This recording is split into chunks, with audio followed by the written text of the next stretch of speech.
ಅಂದರೆ ನಿಮಗಾಗಿ ಮಕ್ಕಳಲ್ಲಿ ತಮ್ಮೆಲ್ಲರಿಗೂ ಶರಣು ಶರಣಾರ್ಥಿ. ಈ ದೇಶದ ದಾರ್ಶನಿಕರು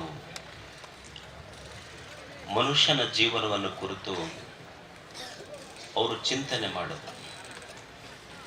ನಮ್ಮೆಲ್ಲರಿಗೆ ಅಪೇಕ್ಷೆ ಇದೆ ಇಲ್ಲ, ನಾವೆಲ್ಲರೂ ಜೀವನದಲ್ಲಿ ಸಾಫಲ್ಯತೆಯನ್ನು ಹೊಂದಬೇಕು. We have to become successful. ನಾವೆಲ್ಲ ಒಂದು ಸಕ್ಸಸ್ಫುಲ್ ಆಗಬೇಕು ಜೀವನದಲ್ಲಿ ಅಂತ ಎಲ್ಲರೂ ಅಪೇಕ್ಷೆ ಮಾಡ್ತೇವೆ, ಇಚ್ಛೆ ಮಾಡುತ್ತೇವೆ, ಬಯಸ್ತೇವೆ. ಜೀವನದ ಸಫಲತೆ ಎಲ್ಲಿದೆ ಹೇಳಿ? ಈಗ ನಾವು ವಿವೇಕಾನಂದರ ಬಗ್ಗೆ ಕೇಳ್ತೇವೆ, ಬಸವಣ್ಣವ್ರ ಬಗ್ಗೆ ಕೇಳ್ತೇವೆ, ಐನ್ಸ್ಟೈನ್ ಅವ್ರ ಬಗ್ಗೆ ಕೇಳ್ತೇವೆ, ಕಲಾಂ ಅವ್ರ ಬಗ್ಗೆ ಕೇಳ್ತೇವೆ. ಒಬ್ಬ ಜೀವನದಲ್ಲಿ ಸಫಲತೆಯನ್ನು ಪಡೆದಿರುವ ವ್ಯಕ್ತಿ ಹೇಗೆ ಸಫಲತೆಯನ್ನು ಪಡ್ಕೊಂಡ್ರು? ತಾಯಿಯ ಗರ್ಭದಿಂದ ನಾವೆಲ್ಲ ಈ ಭೂಮಿಗೆ ಬರುವಾಗ ಯಾರ ಹಣೆಯ ಮೇಲೂ ಇದು ಲೇಬಲ್ ಇರಲಿಲ್ಲ. ಇವರು ವಿವೇಕಾನಂದರು, ಇವರು ಬಸವಣ್ಣವರು, ಇವರು ಐನ್ಸ್ಟೀನು, ಇವರು ವಿಜ್ಞಾನಿ ಅಂತ ಯಾರ ಹಣೆಯ ಬರಹದ ಮೇಲೆ ಇರಲಿಲ್ಲ. When man came into this existence, he was completely unknown. ಏನೂ ಗೊತ್ತಿರಲಿಲ್ಲ. ಅವ ಈ ಗೊತ್ತಿರಲದ ಜಗತ್ತಿಗೆ ಬಂದಿದ್ದಾನಂತ. ಅಂದ್ರೆ ಯಾರ ಹಣೆಯ ಮೇಲೂ ಸಹಿತ ನಾವು ಯಾರು ಏನಾಗಿವಿ ಅಂತ ಬರ್ಕೊಂಡು ಬಂದಿಲ್ಲ. ಆದರೆ ಹಲವು ವೈರುಧ್ಯಗಳ ಮಧ್ಯದಲ್ಲಿ ಜೀವನವನ್ನು ಕಟ್ಟಿಕೊಂಡ.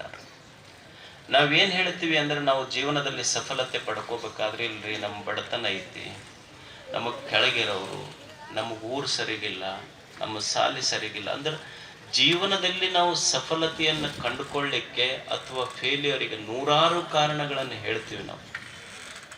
ಆದರೆ ಮನುಷ್ಯ ವೈರುಧ್ಯಗಳ ಮಧ್ಯದಲ್ಲಿ, ತನಗೆ ಅನಾನುಕೂಲವಾದ ಪರಿಸ್ಥಿತಿಗಳ ಮಧ್ಯದಲ್ಲಿಯೂ ಸಹಿತ ಒಂದು ಸುಂದರವಾದ ಸಾರ್ಥಕ ಸಫಲತೆಯ ಬದುಕನ್ನು ಕಟ್ಟಿಕೊಳ್ಳಿಕ್ಕೆ ಸಾಧ್ಯ ಇದೆ. ನೀವು ಮಕ್ಕಳೆಲ್ಲ ನಿಮಗೆ ಗೊತ್ತಿರಬೇಕು, ಕೋಳಿ ಇರ್ತದೆ ಹಳ್ಳಿಯಲ್ಲಿ. ಕೋಳಿ ತಿಪ್ಪಿಗೆ ಹಾರುತ್ತದೆ. ತಿಪ್ಪಿಗೆ ನೋಡಿರಿಲ್ಲ ನೀವೆಲ್ಲ? ಕೋಳಿ ತಿಪ್ಪಿಗೆ ಹಾರುತ್ತದೆ. ತಿಪ್ಪಿ ಎಷ್ಟಿರ್ತೈತೆ ಅಂದ್ರೆ 20 by 20 ಫೀಟ್ ತಿಪ್ಪಿ ಇರ್ತೈತಿ. ಅಂದ್ರೆ ಹಿಂಗೊಂದು 20 ಫೀಟ್, ಹಿಂಗೊಂದು 20 ಫೀಟ್. ನಿಮಗೆಲ್ಲ ಆಶ್ಚರ್ಯ ಅನ್ನಿಸ್ಬಹುದು, 20 ಫೀಟ್ by 20 ಫೀಟ್ ತುಂಬಾ ಬರೀ ತಿಪ್ಪಿ ಕಸ ಇರ್ತೈತಿ. ಆದ್ರೆ 20 ಫೀಟ್ ಕೆದರಿನೂ ಸಹಿತ ಕೋಳಿ ಕಸವನ್ನು ಮುಟ್ಟುವುದಿಲ್ಲ, ಅದರೊಳಗಿನ ಜೋಳದ ಕಾಳು ಮಾತ್ರ ಮುಟ್ಟುತ್ತದೆ. ಇದು ಕೋಳಿಯ ವಿಶೇಷತೆ. ಹಾಗೆ ಮನುಷ್ಯ ಜೀವನದ ಹಲವು ವೈರುಧ್ಯಗಳ ಮಧ್ಯದಲ್ಲಿಯೂ ಸಹಿತ ಸಫಲತೆ ಮತ್ತು ಸಾರ್ಥಕತೆಯ ಬದುಕಿನ ಅಂಶವನ್ನ ಗುರುತಿಸಬೇಕಾಗಿದೆ. ಹೇಗೆ ಈಗ ನಾವೆಲ್ಲ ನೋಡಿವಿ. ಈಗೆಲ್ಲ ತಿಂದು ಚಾಕ್ಲೇಟ್ ತಿಂತೀವಿ, ಬಿಸ್ಕಿಟ್ ತಿಂತೀವಿ, ನೀರು ಕುಡಿತೀವಿ, ಕುಡಿದು ಎಲ್ಲೋ ಒಂದು ಕಡೆ ಒಗಿತೀವಿ. ಅದಕ್ಕೆ ಬಾಕ್ಸ್ ಇಟ್ಟಿರ್ತಾರಲ್ಲ, ಗೊತ್ತಿಲ್ಲ ನಿಮಗೆ? ಏನಂತಾರ ಅದಕ್ಕೆ? ಡಸ್ಟ್ಬಿನ್ ಅಂತಿರ್ತಾರೆ ಅದಕ್ಕೆ, ಹೌದಲ್ಲ? ಅದ್ರ ಮೇಲೆ ಏನು ಬರೆದಿರ್ತಾರೆ? ಒಂದು ಶಬ್ದ ಬರೆದಿರ್ತಾರೆ, ನೀವು ನೋಡಿರೇ ಇಲ್ಲ? Very good. ಏನಂತ ಬರೆದಿರ್ತಾರೆ ಅಂದ್ರೆ, ಯೂಸ್ ಮೀ ಅಂತ ಬರೆದಿರ್ತಾರೆ ಅದ್ರ ಮೇಲೆ.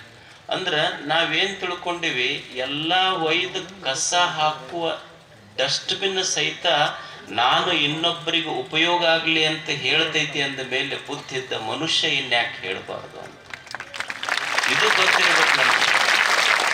ಒಬ್ಬ ಜ್ಞಾನಿ ಮನುಷ್ಯ ಇದನ್ನು ಚಿಂತನೆ ಮಾಡಿದ. ಕೆಡುವ ಶರೀರದ ಸಫಲವಾಗುವುದು. ಮನುಷ್ಯನ ಜೀವನ ಇವತ್ತು ನಾಡೋ ಎಲ್ಲರೂ ಈ ಭೂಮಿಗೆ ಬಂದ ಮೇಲೆ ಒಂದು ದಿವಸ ಹೋಗ್ಲೇಬೇಕಾಗ್ತದೆ ಈ ಜಗತ್ತನ್ನು ಬಿಟ್ಟು. ಈ ಜಗತ್ತನ್ನು ಬಿಟ್ಟು ಹೋಗುವುದಕ್ಕಿಂತ ಮುಂಚೆ ಈ ಜೀವನ ಸಾರ್ಥಕ ಆಗಬೇಕಲ್ಲ, ಸಫಲತೆ ಆಗಬೇಕಲ್ಲ. ಶರೀರ ಹೋಗುವುದೇ ಅದರ ಧರ್ಮ, ಅದರ ಜೀವನ ಸಾರ್ಥಕ ಆಗುವುದು ಯಾವಾಗ?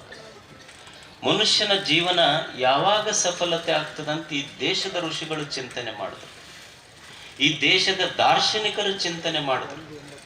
ಮನುಷ್ಯನ ಜೀವನ ಯಾವಾಗ ಸಫಲತೆ ಆಗ್ತೈತಿ ಅಂದ್ರೆ, ನಾವೇನಂತೀವಿ, ನಮ್ಮ ಕನಸು ನಾವು 1 ಕೋಟಿ ರೂಪಾಯಿ ಗಳಿಸ್ಬೇಕು ನೋಡ್ರಿ. 1 ಕೋಟಿ ರೂಪಾಯಿ ನನ್ನ ಜೀವನದ ಗುರಿ. ಅದು ಗಳಿಸಿದ್ರಂದ್ರೆ I am a successful man ಅಂತ